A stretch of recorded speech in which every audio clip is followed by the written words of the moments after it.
ನಮಸ್ಕಾರ ಸ್ನೇಹಿತರೆ, ಯೇಸುವಿ ಪ್ರಪಂಚಕ್ಕೆ ಸ್ವಾಗತ. ನಾನು ಸುಮಾ, ನಾನು ಚೆನ್ನಾಗಿದ್ದೀನಿ. ನೀವೆಲ್ಲ ಹೇಗಿದ್ದೀರಾ? ನೀವು ಚೆನ್ನಾಗಿದ್ದೀರಾ ಅಂದ್ಕೊಂಡಿದ್ದೀನಿ. ನಾನು ಇವತ್ತು ನಮ್ಮ ಉಡುಪಿಯಲ್ಲಿ ವಿಶೇಷವಾಗಿ ಸಿಗೋ ಗುಳ್ಳ ಅಂತ ಒಂದು ಬದನೆಕಾಯಿ, ಅದರ ಸಾಸ್ಮೆ ಮಾಡೋದು ಹೇಗೆ ಅಂತ ಹೇಳ್ಕೊಡ್ತೀನಿ. ಅದನ್ನು ಈ ರೀತಿ ಸುಟ್ಟು ಬದನೆಕಾಯಿ ಥರ ಇರುತ್ತೆ ಗುಳ್ಳ ಅಂದರೆ. ಅದನ್ನು ಸುಟ್ಟುಬಿಟ್ಟು ಈ ರೀತಿ ನಾವು ಮಾಡ್ಬೋದು. ನೋಡಿ, ಫಸ್ಟ್ ನೋಡಿ, ಹೀಗೆ ಗ್ಯಾಸ್ ಮೇಲೆ ಹೀಗೆ ಗುಳ್ಳನ ಅಂದರೆ ಬದನೆಕಾಯಿ, ಇಲ್ಲೆಲ್ಲ ಹೇಳೋದು ಊರಲ್ಲಿ ಎಲ್ಲ ಅದನ್ನು ಮಟ್ಟು ಗುಳ್ಳ ಅಂತ ಹೇಳ್ತಾರೆ. ಮಟ್ಟು ಅನ್ನೋದು ಒಂದು ಪ್ಲೇಸ್, ಅದು ಉಡುಪಿಯಲ್ಲಿ. ಅಲ್ಲೇ ಅದು ಫಸ್ಟು ಎಲ್ಲ ಬೆಳೆದಿದ್ದು ಸಿಗೋದು ಜಾಸ್ತಿ. ಸೊ ಹಾಗಾಗಿ ಅದಕ್ಕೆ ಮಟ್ಟು ಗುಳ್ಳ ಅಂತ ಹೇಳ್ತಾರೆ.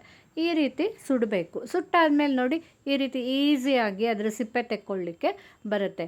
ಎಲ್ಲ ಸಿಪ್ಪೆ ತೆಗೆದುಬಿಟ್ಟು ಹುಳ ಗಿಳ ಇದೆಯಾ ಅಂತ ಅದನ್ನು ನೀಟಾಗಿ ಬಿಡಿಸ್ಬಿಟ್ಟು ನೋಡ್ಕೊಳ್ಬೇಕು. ಈ ರೀತಿ ಎಲ್ಲ ಬಿಚ್ಚಿ ನೋಡಿ, ಏನು ಹುಳ ಇಲ್ಲದೆ ಇದ್ದರೆ ಆಮೇಲೆ ಅದನ್ನು ಚೆನ್ನಾಗಿ ಮ್ಯಾಶ್ ಮಾಡಬೇಕು. ಮ್ಯಾಶ್ ಮಾಡಿ ನೋಡಿ, ಈ ಥರ ಎಲ್ಲ ಪೇಸ್ಟ್ ಥರ ಮಾಡ್ಕೊಳ್ಳಿ.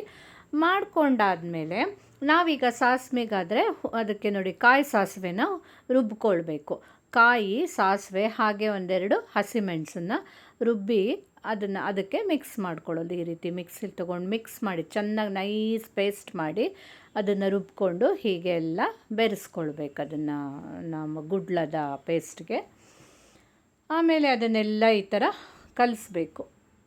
ಕಲಸಾದ್ಮೇಲೆ ಉಪ್ಪು ಗಿಪ್ಪು ಎಲ್ಲ ಎಷ್ಟು ಬೇಕು ನೋಡಿಕೊಂಡು ರುಚಿಗೆ ತಕ್ಕಷ್ಟು ಒಂದು ಅರ್ಧ ಸ್ಪೂನ್ ಹಾಕಿ ಫಸ್ಟು ಹೇಗಿದೆ ಅಂತ ನೋಡಿ ಆಮೇಲೆ ಮಿಕ್ಸ್ ಮಾಡಿಕೊಳ್ಳು. ಮೊಸರು ಸೇರಿಸ್ಬೇಕು, ಸಾರಿ ಹೇಳೋದು ಮತ್ತೆ.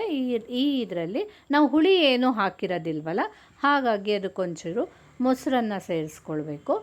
ಹಾಗೆ ಉಪ್ಪನ್ನು ಹಾಕ್ಕೊಳ್ಬೇಕು. ಅಲ್ಲಿಗೆ ಖಾರ, ಉಪ್ಪು, ಹುಳಿ ಎಲ್ಲ ಆದಂಗಾಯಿತು. ಸೊ ಮಿಕ್ಸ್ ಮಾಡಿ ಉಪ್ಪು ಹಾಕಿಬಿಟ್ಟು ಮೇಲಿನಿಂದ ಒಗ್ಗರಣೆ, ಕರಿಬೇವು, ಸಾಸಿವೆ, ಉದ್ದಿನಬೇಳೆ, ಇಂಗು, ಕರಿಬೇವಿನ ಒಗ್ಗರಣೆ ಕೊಟ್ಬಿಟ್ರೆ ನಮ್ಮ ಗುಳ್ಳದ ಸಾಸ್ಮೆ ರೆಡಿ ಆಯಿತು. ತುಂಬಾ ಟೇಸ್ಟಿಯಾಗಿರುತ್ತೆ. ಅನ್ನದ ಜೊತೆ ತಿನ್ನಲಿಕ್ಕೆ ತುಂಬ ಚೆನ್ನಾಗಿರುತ್ತೆ. ನೀವು ಮಾಡಿ ನೋಡಿ. ಹಾಗೆ ನನ್ನ ಚಾನಲ್ಗೆ ಸಬ್ಸ್ಕ್ರೈಬ್ ಮಾಡಿ. Thank you.